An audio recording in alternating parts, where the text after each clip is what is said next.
May kilala kayo ba guys ang taong ganitong ugali niya, mga pamilya mo pa o pensan mo pa kung sinong tao gusto lang yan sa buhay niya, siya lang ang may pera tapos siya lang nasa itaas.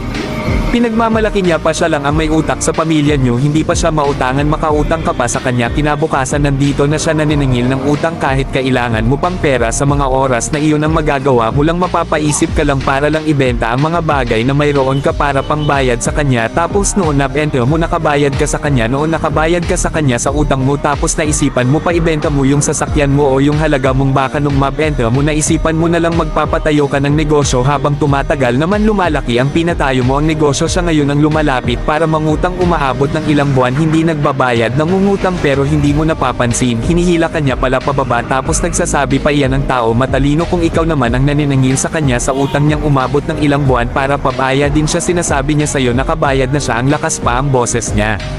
Pwes nung nagbayad na siya siningilan mo, hindi na siya lumalapit, habang patagal na naman na hindi siya sa'yo lumalapit, nakarinig na naman siya sa ibang kwentong galing sa tao, nandito na siya naghahanap ng gulo. May kilala kayo ba guys ang taong ganyan ang ugali sa paligid mo? Kung may kilala kayong taong ganyan ang ugali sa paligid ninyo, huwag nyo napansinan, ipagtuloy nyo lang ang ginagawa ninyo, kung ginugulo ka ipaglaban mo yung sayo.